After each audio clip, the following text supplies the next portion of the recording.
Hello అండి, ఈరోజు వీడియోలో బండి మీద అమ్మే బఠానీ చాట్ ఇంట్లోనే ఈజీగా ఎలా చేయాలో ఈ వీడియోలో చూపిస్తాను. ఈవినింగ్ స్నాక్స్కి బఠానీ చాట్ చేస్తే పిల్లలు కూడా చాలా ఎంజాయ్ చేస్తూ తింటారు. మరి ప్రాసెస్లోకి వెళ్ళిపోదామా? ఈ బఠానీ చాట్ కోసం నేను తెల్ల బఠానీలు ఉంటాయి కదండి, అవి 1 కప్పు వరకు తీసుకున్నాను. 5-6 గంటలు నానబెట్టుకుని ఒక 2 సార్లు వాష్ చేసుకుని కుక్కర్లో వేసుకోవాలి. అలాగే ఒక బంగాళదుంపను కూడా ముక్కలుగా కట్ చేసుకుని ఇలా వేసుకోవాలి.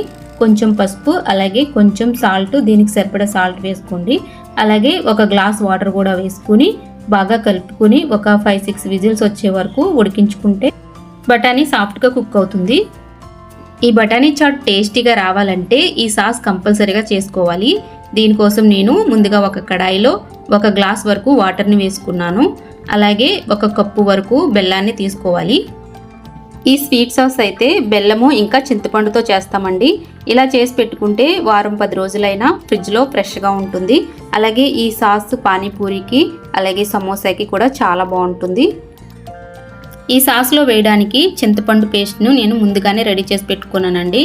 ఇందులో నేను నువ్వులు కూడా వేసి కొంచెం ఉడికించుకున్నాను అనమాట. అలాగే ఇప్పుడు 2 స్పూన్ల వరకు ఇందులో వేస్తున్నాను 1 కప్పు బెల్లానికి.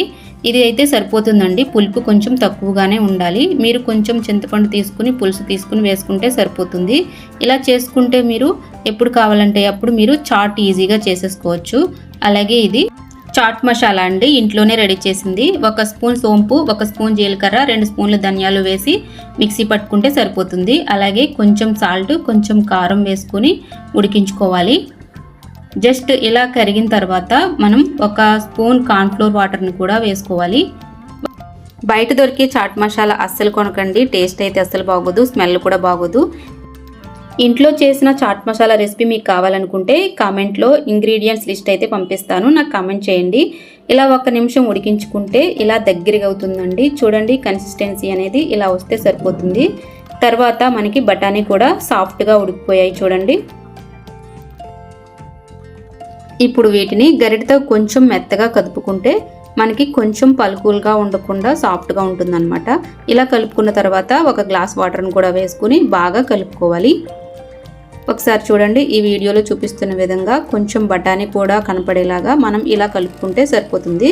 దీన్ని ఇప్పుడు ఒక ప్యాన్లో కొంచెం బటర్ అలాగే కొంచెం ఆయిల్ కూడా వేసుకోవాలి.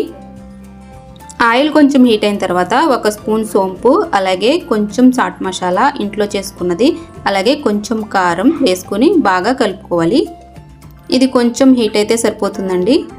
ఇలా ఒకసారి కలుపుకున్న తర్వాత మనం ముందుగా ఉడికించుకున్న బఠానీ పేస్ట్ని కూడా ఇందులో వేసుకోవాలి. ఇందులో సాల్ట్ ఎక్కువ యాడ్ చేయకూడదండి. అలాగే గరం మసాలాలు, బిర్యానీ మసాలాలు ఇలాంటివి కూడా యాడ్ చేయకూడదు, టేస్ట్ అంతా మారిపోతుంది. సో ఇలా 1 నిమిషం లో ఫ్లేమ్లో ఉడికించుకుంటే మనకి ఇలా దగ్గరికి అయిపోతుంది అనమాట. ఇది మ్యాక్సిమం ఉడికిపోయినట్టే. ఇలా ఉంటే గట్టిపడకుండా కొంచెం బాగుంటుంది అనమాట. చల్లారిన తర్వాత కొంచెం దగ్గరికి అయిపోతుంది. ఈ స్టేజ్లో మీరు స్టవ్ ఆఫ్ చేసేసుకోవాలి. జస్ట్ ఇది ఉడికిపోయింది. ఇప్పుడు మనం దీన్ని కప్స్లో మనం సర్వ్ చేసుకుందాము. ఈ వీడియో ప్రాసెస్ మీకు నచ్చితే కంపల్సరిగా 1 లైక్ అయితే ఇవ్వండి. అలాగే మనం ముందుగా తయారు చేసుకున్న బఠానీ చాట్ని కప్స్లో వేసుకోవాలి. తర్వాత స్వీట్ సాస్ని కూడా వేసుకోవాలి. ఈ స్వీట్ సాస్ చాలా బాగుంటుందండి, టేస్ట్ అయితే పిల్లలు చాలా ఎంజాయ్ చేస్తారనమాట. ఇలా వేసుకోండి. తర్వాత మీ ఇంట్లో సేవ్ కానీ బూందీ కానీ ఏమైనా ఉన్నా కూడా ఇందులో వేసుకోవచ్చు. తర్వాత ఫైనల్గా ఆనియన్స్ వేసుకోవాలి. ఆనియన్స్, కొత్తిమీరను కూడా వేసుకోవచ్చు. అలాగే క్యారెట్ తురుము కూడా వేసుకోవచ్చు. అవి నేను వేయలేదండి ప్రజెంట్. ఇలా బఠానీ చాట్ ఇంట్లోనే ఈజీగా, టేస్టీగా, హెల్తీగా చేసుకోవచ్చు. ఈ వీడియో నచ్చితే లైక్ చేసి ఛానల్ని అయితే సబ్స్క్రైబ్ చేసుకోండి. థ్యాంక్స్ అండి. Okay, bye.